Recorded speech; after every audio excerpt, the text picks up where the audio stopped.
If you're a 50-year-old woman today, there's a good chance you'll live into your early 90s and even longer if you're part of a couple.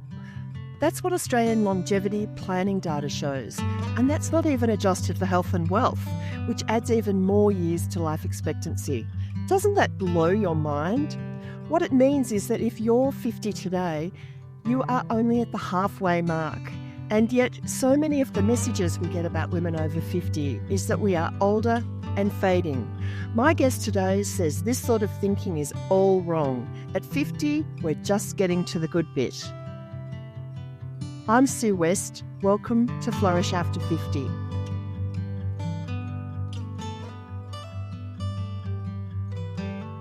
Today I'm joined by Bec Wilson, a finance expert and author of the best-selling book, How to Have an Epic Retirement.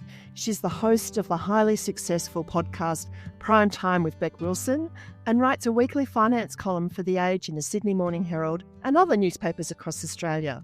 Today she joins me to talk about her brand new book, Prime Time, 27 Lessons for the New Midlife. Bec, welcome. Thank you, Sue. I'm so excited to be here. I'm excited too. And I have to say, first of all, congratulations on the success of your new book. We're recording this interview 2 days after it was published, and it's already hit bestseller status. On day one, it was number 8 on the entire Amazon bestsellers list. And today, it's number 2. I have no doubt that by the end of today, it'll be number 1, and we'll stay there for a really long time. So congratulations. Thank you. It's an amazing process bringing a book to life. And when I brought my first one out, I didn't have a run-up. I didn't have people who knew what I was doing or what I was passionate about. And second time around, I feel like I've been talking about prime times for a few months or even for a year now in our podcast and in all different places. And now it feels like the right time to bring a book to life. So, you pop it into the market and it actually already has a place to go. And that is an amazing feeling. And now, maybe we'll get to number 1. It would be my dream. But, sometimes you got to be happy where you are in life. And I'm pretty happy at number 2 on the bestseller list. Yes, I'm sure you are. So normally you and I are talking together about stepping into retirement. And for those of you who have experienced Bec's fabulous How to Have an Epic Retirement online course, you'll know that I'm one of the experts that joins Bec in her live Q&A sessions for participants. And the topic that I talk about is finding meaning and purpose in retirement. But today I get to ask you all the questions, and we're talking about pre-retirement, the time that you call prime time. So what exactly is prime time? Well, your prime time comes before retirement, right? And I've now coined a series of stages, I think, in life that I really want people to understand. And it does stem back to what you talked about in the opening. The life expectancy we have today as 50-year-old women, right, is actually somewhere around about 95 if you're single and 98 if you're a couple, right? So you've got a 1 in 4 chance of getting to 98 as a woman here in Australia today. And I think that's going to speed up, the pace of advancement is going to speed up. So in our lifetime, we're going to see 100-year lives quite prevalently, I suspect. And what that means is we gained 20 to 25 years of life expectancy while we were alive. Yeah, that's incredible. All the templates we had of life in the previous phases of our lives, we were taught that you went, you grew up, you bought a house, you got married, you had kids, then you had this career somewhere in between. And women didn't really have a very good template in there, frankly, in our generation, because we all wanted to work, but we didn't really want to work. And we had all these expectations of juggling. And so, even the women's template's been broken for a while. But then you get to the pre-retirement template and you're really meant to work your way up your career until you stop at retirement, get the gold watch and head off into the sunset, right? That's the stereotype. It's not how it happens, right? What happens is you get to somewhere around 50 and you start to question whether going up is actually worthwhile anymore. You start to wonder at whether there's more purpose to what you're doing. You start to think about what you want from life, and you realize retirement doesn't have to be in your life until you're 65 or 70. And even if you're financially secure, and if you're not financially secure, this is the time you wish you had your crap together so that you had the power of choice. Yeah, absolutely. Exactly. You need to think about your retirement now, but you also need to think about your now, your midlife. And midlife's a bit of a self-helpy word. It's a bit boring, so I don't like it. And a bit like I don't like the word retirement, so I had to make it an epic retirement, right? And we do need to live while we're young in this prime time phase, but we also have some work to do. So I've coined this concept of prime time to get people to engage with it. I want you to make it good, but it's a self-directed phase. Your boss isn't going to do it for you. You're not going to be able to have all the things you want in life if you don't do the work. But at 50, 55, 57, 47, you've still got time to put in place strategies to be doing something different along the journey. You're the best use case of that, right? You are living it, right? You've changed your sense of purpose, moved what you do from one thing to another to find more value in your life.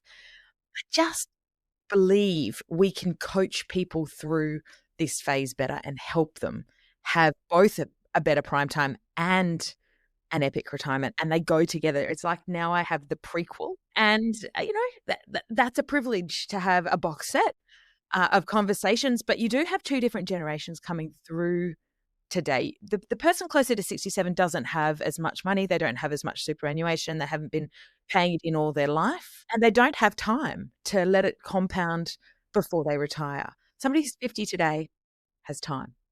And that's what I want to teach them, is what they can do with that time. In prime time, you described these 3 phases of the new midlife. Can you tell us about that?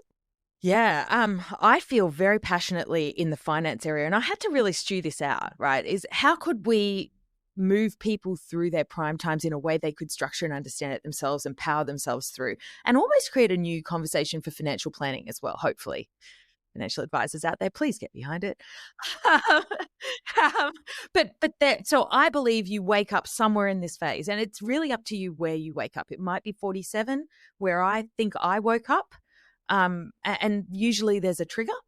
And we can talk about triggers later, but then you head into your setup phase, because the first phase is to tidy up your money.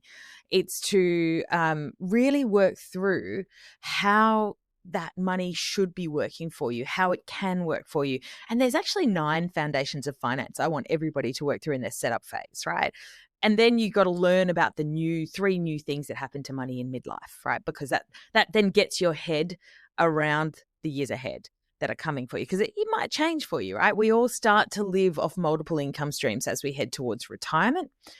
But we don't usually have that unless we're entrepreneurial in the earlier phases of life. And not everybody's entrepreneurial.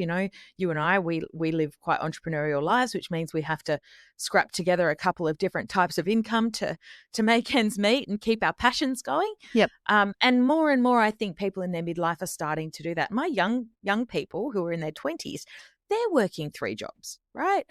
3 different things they like doing. One dance teacher's a little bit because that's her passion, but then she has to have a job doing other things to be able to fund the job that's her passion, right? Yeah, yeah. I think we can do that at 52, right? And there's nothing to stop us saying, hey, changing the way we work. But then you get to the next phase. If you get your setup phase done and you have enough, and enough is a very important word, and I teach you how to work out if you have enough, because it's enough for retirement and then enough to cut yourself a bit of freedom in midlife. Yeah, and I just pause and say there, that's so critical, isn't it? That sense that there is enough. Yeah. Just provides a whole lot of freedom for thinking about the future and freedom from worrying about money. Totally. And a lot of this is we've never been able to have this conversation before because we've never had superannuation at 12% for most of our careers before. So people who are 67 can't anywhere near have as much of this conversation about enough as today's 50-year-olds can, right? There will be a point where your superannuation still has time to compound at 7 to 10% returns per year, and you can leave it to do the work and live off another bucket of money that you've been saving for your midlife. Right, and have both parts of your life financially planned. And that's what I want people to start to think out, is carving out the amount they need in super to do the work, and let it do the work, right? And understand your super, embrace it, but then get to this, okay, I want a lifestyling phase. I want to keep working. I don't want to retire right now. I'm 57, let's say, and I'm not 50 yet, but I know I'm going to be, hopefully, I'm still in my setup phase, I reckon. I've got to get rid of the last of the debts and the children are still here. I don't get to freedom until I get to more financial release points.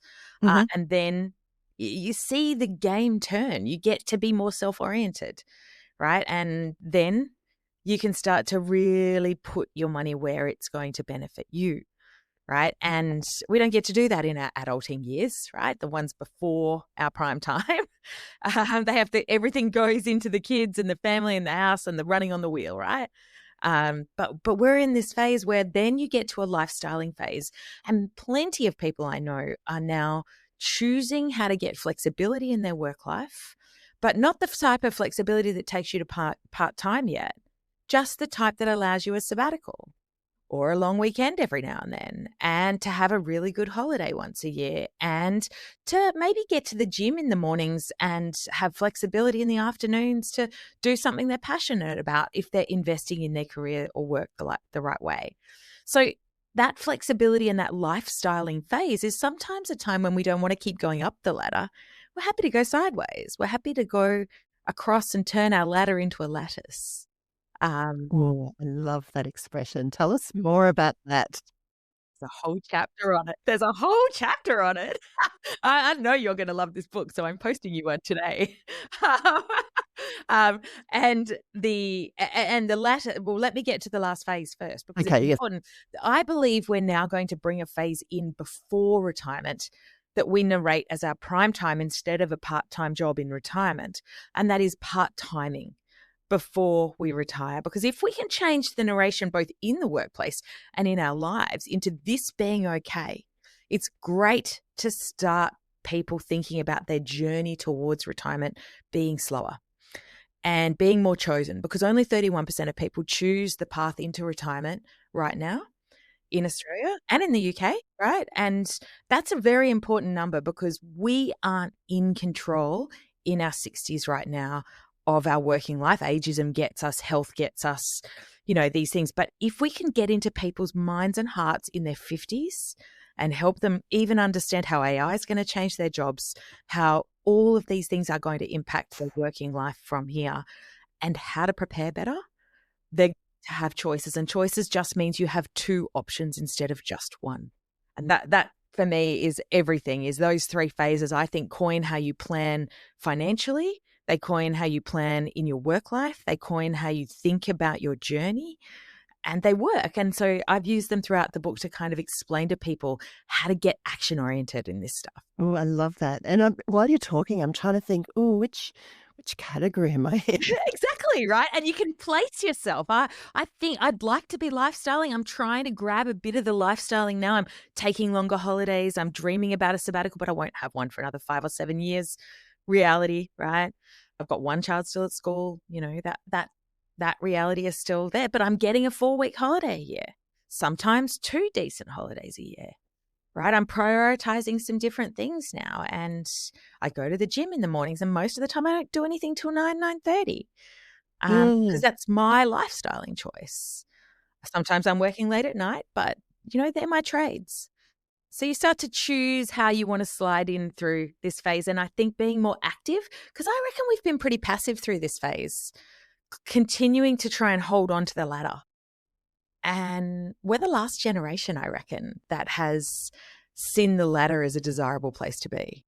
Oh, that's really, really interesting and challenging to think about, really. And, it immediately takes me into thinking about parenting my young people and the sort of values I bring to those conversations about their future that are not probably well aligned to how they'll really experience work in the future. But that's possibly a topic for another day. Yeah, yeah. But I'm really interested in, when I think about, the time of change for me, I had what I would call a life quake in my late 40s Me when too. I was suddenly single and single parenting and the job of my dreams, but also caring for a mother who was at the end of her life. So the squeeze at both ends, children and It's in the book. parents. Whole section on it. Yeah. And, for some, their late 40s are probably when they're starting to get a little bit freer of the child responsibilities. But I was an older mother, and so my kids were in their I had a 9-year-old at at 50.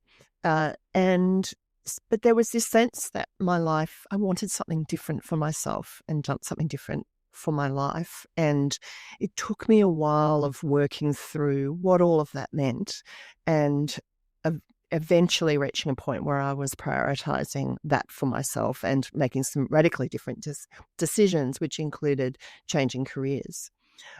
And when I think back on that, I'd say that some of it's age stage related, but where we enter that stage can be quite different because, for me, I was an older mother, for example, and so I wasn't empty nesting in my late 40s, and I'm still trying to get there now. I talk about the life phases in the front of this book, and I generalize a little bit, right? Because I think it's easier to do these things once the kids have got their P plates. Right. And I just am being blunt in the generalization. And anybody who hasn't had kids then goes, but what about me, Bec? And anybody who's had kids late. But when I do speeches, I try to make it a little bit humorous, right? And so I'll give you the humor in the matter. The kids are now teenagers until they're 13. We hand them a phone. Right. And then the outside world comes into their life. They used to get to 16 in our lives before the outside world came in. The mobile phones weren't there. The world was different when we were young. And so now you're an adult. You're a teenager from about 13, maybe even 12, when the social media starts to smash into your life and we see depression coming with it and anxiety and judgment, and the kids are having to deal with stuff a lot earlier. Then you're a teenager all the way through till when you're financially independent. Right. So if you're not financially independent at 28, 29, 30, the average age of home ownership for the first time in Australia right now is 36. Yeah. Right. So that's pretty phenomenal that we're not moving into adulting until 36 right now. That's then you enter the life stage I call adulting. That's where those templates of life that we've always had, have a kid, get a good job, work hard, pay off a mortgage. You work through the template items. Unless you decide you don't want to fit the templates. And increasingly the younger people are challenging the templates. And I'm entertained to watch. Don't have to judge because it's not we'll be able to judge from the back row seat is the great part of the journey. And they've all judged us as we've challenged the templates. So now I want to challenge what happens in the next bit. When you get to the end of adulting, it's usually because the people who were financially dependent on you stop holding on to that financial dependence and they move into adulting, right? Or at least into part-time adulting, right? Because that's what mine are doing. They're 21, 19 and 17. And yeah, I've still got two very heavily dependent ones, but the first one's showing light in the tunnel, right? They're still living under the roof. They're still costing money, but I'm not paying school fees anymore. They're each year a little bit more comes back into my wallet and I'm seeing that. And if I can grab that and put that towards my future now and my dreams and my goals and my independence and my ability to have choices, then that's a really powerful thing to do. And to do it consciously rather than unconsciously, where we just lifestyle it away and fritter it away and make the right decisions, I feel like that's very important to teach people now because we don't have to wait till retirement to have a plan because the retirement word is ugly and I don't relate to it at 50. Because that's the problem is I feel that word is part of the problem.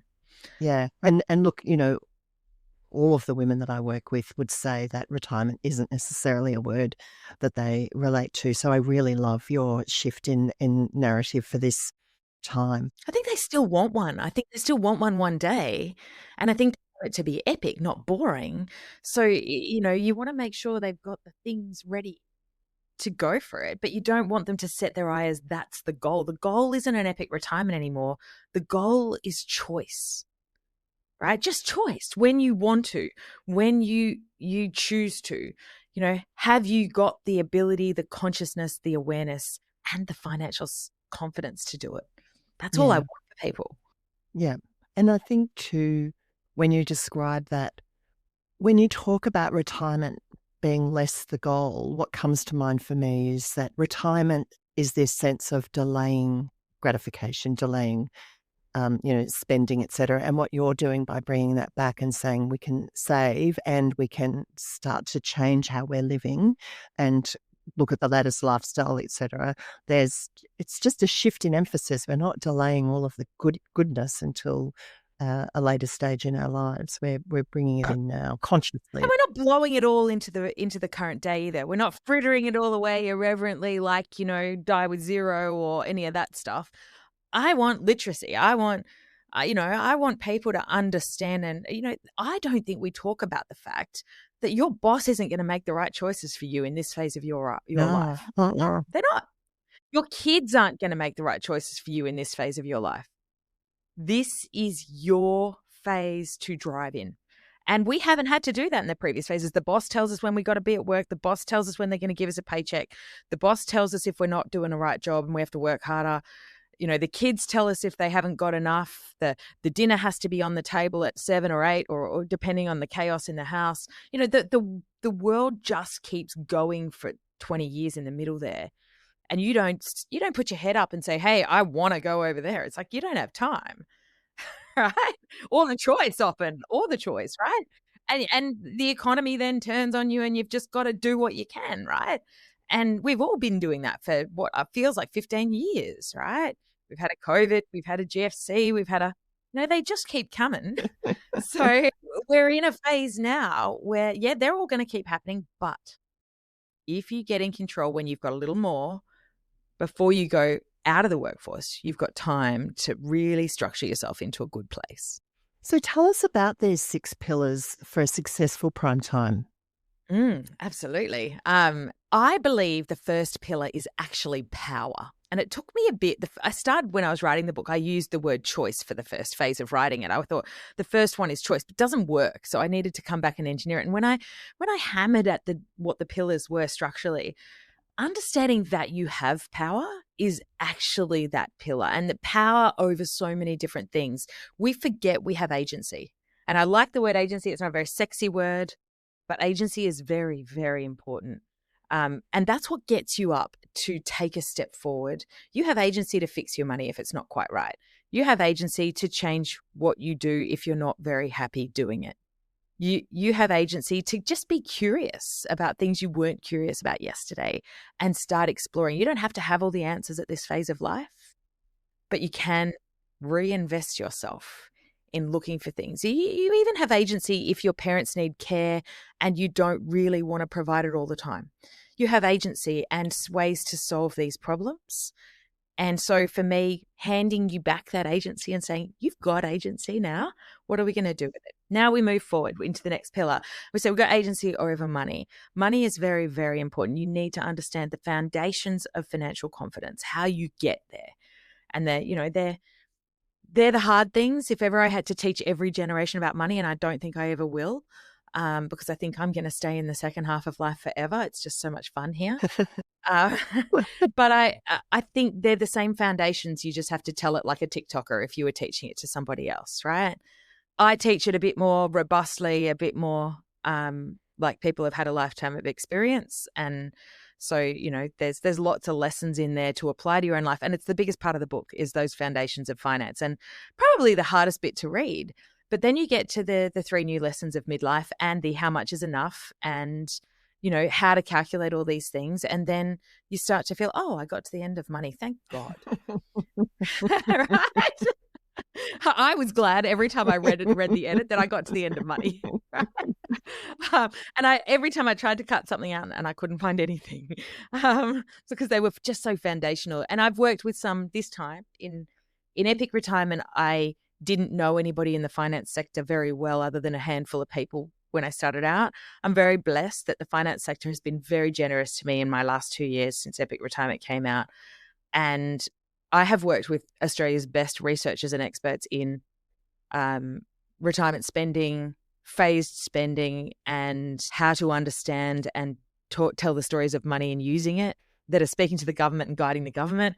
And they've helped my book with Red Pen all the way through. So this book is at the very forefront of leadership thinking, and I have a lot of people to thank for that. And also the same in financial advice, where I've had all corners of the industry look over the way I've written about advice, because it's a very hard thing to understand how to get financial advice right now that you can trust. And I want it to be fair to everyone in the sector, but also fair to the consumer who's trying to navigate a set of landmines, right? Yep. We've talked about agency and finance. What are some of the other pillars for success in prime time? The next one that's, I think, the biggest other than money is work, purpose, and happiness. And I bring them together because even though they're not always together, I think you start out with work being the biggest body of your activity base when you hit this phase of life. And you need to start to work out where work fits in the next phase. And you are probably going to work through multiple phases of that. And you're going to need to both think about where happiness and fulfillment come from, whether that's from your work and other things, whether that's from other things and you're doing work for money. And this is a juggle all of us do all our life, but we've got more agency in this phase of our life to start to juggle out work, purpose, and happiness. And so I teach a lot about the different options we have for changing up our work life, the ways we could think about portfolio lives, the ways we could think about reshaping our career from that ladder into that lattice. And maybe going up isn't the right thing. Maybe changing industries is. Like we're in a crap storm, to be honest, in the world that we're in today. And I think over 50s are probably in the most dangerous position we've ever been in as we head into the next phase career-wise, of not keeping up with the change as AI sweeps through, and then of not being ready to be disrupted. And, not knowing what we'd do if we did get dumped on our head. And I talk to a lot of over 50s who are a little bored with their jobs too, who are a little in the, I've been doing this for a long time, it's really not lighting me up kind of bucket. And, they haven't got a view of what does light them up. They haven't gone looking. They're just, I guess, in the phase before. And then you and I both had triggers in our mid-40s or late 40s. Not everybody gets a trigger like that. Sometimes you got to call your own trigger and say, hey, I'm 55 today. I'm going to start looking for things I'm passionate about. And sometimes it's just that empty nest that's a trigger, and noticing the trigger, being aware of the triggers, and then embracing the triggers and the transitions in life. I know you talk a lot about transitions, so I won't drown everybody in transitions again, but I think knowing when you're in a transition phase and being okay with it, and know, like even today, I know I'm on a journey. We're on the bestseller list. It's an experience, right? It's not, yes, I want to push it up, but can I control where it's going? Do I need to be at the top? No, this is as high as I need to be in life, right? And I'm on a lattice journey. I am doing things I bloody love, right? And if I get to keep doing them and I get paid to keep my roof over my head and, keep my workload at the right level, I am stoked. Yeah, Right? and that's the happiness that you're talking about as well, isn't it? That sense of satisfaction. Yeah, and not letting yourself get caught back in the addiction loop of work. Right. If you're a type A like me, the addiction loop of work is something you have to knock yourself out of. And travel and adventure. Tell us Oh about my God, that. yeah, travel and adventure. Wow. Well, I think about travel differently now to what I think retirees think about travel as, and I'm starting to really grasp. And I made up all these great new ways of thinking about it because I think about it like this, and I'm starting to do things like hike trips, and I'd like to do my first yoga retreat this year, and they're leading me to something I want to coin a challenge a challenge holiday. Things where we do something because we like the challenge. There's going to be years where we can't do those, right, in the future. So why don't we embrace those now? And they fit into short work holiday breaks as well, taking off for 1 week to do a Tasmanian hike, or, heading off to Machu Picchu to do something really, really interesting. And then the other type of holiday I think that's really interesting is an adventure holiday. And I've just done an adventure holiday with my family for a whole month. We went around Europe and we went to places we hadn't been, none of us. Not even when we were 22, my husband and I, and doing the world as young people on the cheap. These were new adventures, which meant the kids had their TikTok out telling us the places they wanted to see on the Greek island, and we had our list out Googling up what we wanted to see, and we were combining together, having these great family moments before the kids are in their independence phase and don't want to do it with us anymore or can't fit it in because they've got a job that is not when we want to travel, right? Because I'm embracing now as well. Having this conversation is like you're the living embodiment of prime, what a woman's life can look like in prime time. I'm trying to be a good poster child for my own movement. But I do feel like, that it's hard. It's hard if you're single to have all the things. So you've got to still look for the things you can afford. It's not just about having everything, right? Because there's going to be 18 months we're not going to travel for because my son's going to be in year 12. We know we've set ourselves that window. It'll only be my husband and I doing things that year in little stints so that we don't disrupt his journey. Hmm. So what are some of the things that can get in the way of us having an amazing prime time? Money, divorce, all of the things that, but they can actually be triggers. And what I want to point out to everybody is I started my prime time at an all-time low. You started yours at an all-time low, right? Yep. The all-time low doesn't mean you're not in your prime time. In fact, I'd say to you, it's the trigger to get yourself on track, to take yourself into your prime time. Redundancy. They all feel soul destroying, right? I walked away from my own business and as a CEO in a split second. Sadly, I had choices, and the choices were to back myself. And, I was in the position where that would be a financial speed bump. I had to walk away from a salary, confidence in my job, all of the confidence in my ego, everything, all the staff I'd built up. I had to make a change because the people weren't living by my values. That change was really important for me to honor my values, but not everybody has that choice. If you're single at the time when crappy things happen to you in the workplace, you're then caught, right? You're caught in having to do what you have to do. And that's why I say there's always a setup phase. The setup phase is where you give yourself the absolute license to do what you have to do, and it won't look as pretty as the good bits, right? But if you get through that setup phase, if it takes you 5 years, 7 years, 10 years to get through that setup phase, know that at the end of that setup phase, you will be in a place where you can make better choices. And that's all I want for people, is to know that they can get to the other side. It might be a 2-year journey. It might be a 10-year journey, and it doesn't matter. No one's judging you at this stage of life.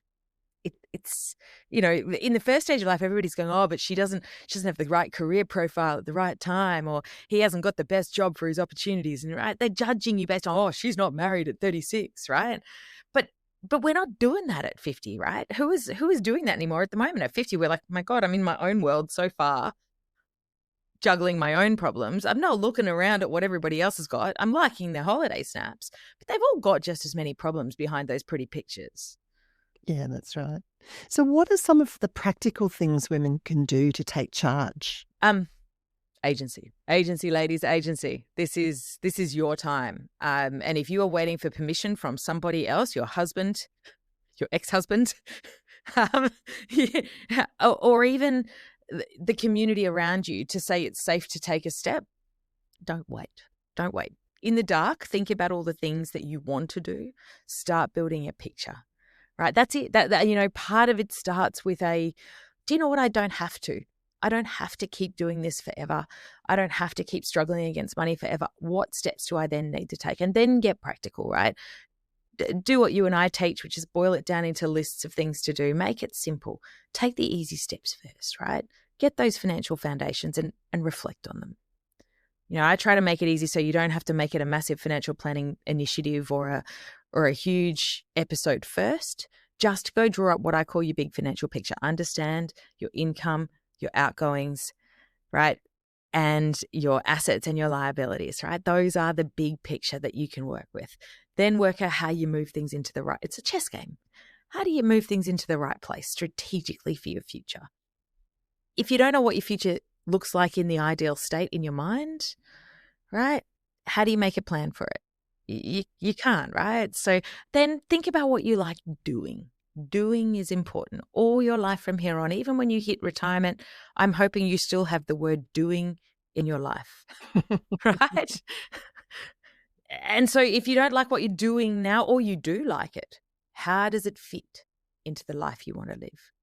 How do the other things you want to be doing that you don't get paid for fit, right? Exercise, friends, fun. They all should fit into your life. How do they fit? And how do you change up and give yourself a new routine, a new process for life that makes this phase feel like all yours, right? And, one step at a time, one little success, knock it over, one little success at a time, and then be a poster child for the rest of the women around you. Because we all need to see people we can look at and believe, right? You are doing it, Sue. Well, I like you. I've got my own struggles, but I'm doing the best I can to not just share my own story, but kind of bring stories to the fore through this podcast and through the other work that I do that is about creating new narratives for this stage. So you're providing some really foundational ways of thinking about this new midlife, as you call it, and together we're creating opportunities for sharing stories about in real time what that can look like and what it does look like for lots of women. So what you've been describing is agency and taking action, and the best action I can think of now after hearing you talk about your book is for women to go out and buy it. I love you. Because it's just full of great advice that's going to really kind of equip people, tool women up to take those actions. In thinking about your prime time, Bec Wilson, what's your next personal focus? My next personal focus is, so I have a professional focus that now that I've found something I really love doing, I'd like to have some real fun doing it. And I've taken on the challenge of expanding what I do into the UK this year. So that means and I've actually brought on my first staff member to make that a reasonable thing to do so that I don't let down the people I work with. As we do things, we deliver professional courses, we deliver really good quality deliveries of education in my professional life. But I love the book writing. You don't make much money out of book writing, I can tell you. But it's fun and you impact people's mindset and they feel delighted. And so I'm actually having fun playing with that toy as it rolls out across the world. And I'm sort of embracing the journey as much as I am going, you know what, I don't actually have an end goal. And I no longer have a ladder because I'm not selling my business. I don't have shareholders. I don't have a board. I don't want any of those things. I'm just me, my one person and my 3 contractors that help out making courses and building what we do professionally. And then our team of collaborators, right? You and the other people that work with me, I see as our network. We are building a bigger network of people that help people. And so for me, it's kind of like, I'm not sure how it journeys, but I'm actually in the moment on it. And I'm trying to just stay in the moment because, just being able to be playful in my life is, and I've booked my next holiday. I like to have a holiday booked all the time. Yeah, me too, Bec. And so I booked my 50th, and that was my deal with myself. We did my husband's 50th overseas. I want to do my 50th overseas, and then next year it's my son's year. It's year 12 for him. So I want to be stable and normal and a good mum and give him that stability that he needs to do that year well. And, there are important things to be as well, because that's the last one for me. That's the last one into independence. So, they're sad moments and, just enjoy. It's funny. I don't try to get as far ahead. I don't have a strategic plan. I just want to run 4 courses a year, enjoy it, work with the best corporates in the countries I work in and enjoy the people I collaborate with and help them succeed. And to our network, our community in the Facebook group and emails and things like those, just keep giving them good help, right? I have enough, right? That's the fun part is I get enough income of what I do, doing it this way for it to be okay. So I don't have to push harder. It's a weird thing to say that because I used to be the ultimate push girl. And today I'm the ultimate push girl. We're going to get to number 1. I want to get to number 1 so badly. That's my number 1. I still have that type A personality that just wants to be able to have, I'm 1 step away from number 1. Rang my dad this morning and said, should I try? And he's like, better. And I'm like, probably not, but, should I try? Well, as my partner would say, if you have to ask the question, you probably know the answer. So, Bec, if you could wave a magic wand and change one thing about how society views women in their prime time, what would it be? It's funny. I think the world's already changing it. And I think some of the guys feel like they're on the back foot right now in midlife. And I think the women have in our generation done a lot more work than they recognise. But that's destabilising the men. So I wish they didn't see women as a threat. I wish we could get women and men to see that balance is good and that we are all in this together. And so that the women aren't there to take their jobs, but in fact, we're all there to make a better economy. We're all there to learn how to use the bits and pieces that we are given, the softness, the hardness, the ways to bring things to life, that work together. And I unfortunately think the women rules movement, which I've been a part of as an entrepreneur, a female entrepreneur all my career, pushing for women's equality, has then led to a lot of men in the workplace in their 50s going, but she's going to take my job, and we're all going to be in a bit of a haze of a mess in AI, I think. And we don't need men and women to feel like they are against each other in that journey. I love the fact that women are equalising. I think we're closer than we were. I think our daughters will have a better run because we fought hard. But most of all, I just want women to stand up and go for what they want, not because society wants them to have it, but because they have agency. And, financial literacy is going to be very important to women. Most women today don't realise they will be the surviving part of their partnership. They will have to look after the money in their 90s or 80s, whether or not they understand it or not. They will often be battling with that, the decline of their partner in their later years, as well as the decline of their own health. And if they understood their money at 50, they'd be so much better off at 80. That they're all things. There's so many things we can do for women, and that women can do for themselves. Women are really good at doing things for themselves. That's the one thing I really appreciate, having worked with women all my career, is that they're bloody good doers. Well, as I said, Bec, you are the living embodiment of what it means to be a woman in her prime time, taking power back and acting with agency and bringing, what strikes me so much is about the bringing the kind of the pleasure and joy into your life that, your work, as you described it, is heading in the direction it is because you're following your passion and your happiness and where you can make a difference. And I love that about what you're doing. So, Bec, thank you so much for joining me today to talk about your new book, Prime Time. And if you haven't already got your copy, please go out and buy it. And I'll certainly put details of the book and how you can find out more about Bec and Prime Time and how to have an epic retirement, and include details in forthcoming newsletters. But Bec, thank you so much for joining me today. And thank you, Sue. You do an incredible job for women. And, we should all be very grateful for what you're doing. Thank you so much. Thank you for listening to Flourish After 50. If you've enjoyed this episode, don't forget to follow in your favourite podcast app. I offer coaching and facilitate small group programs for women just like you, and have a newsletter where I share the details of upcoming events. All the links are available in the show notes. Until next time, keep exploring, keep growing, and keep flourishing.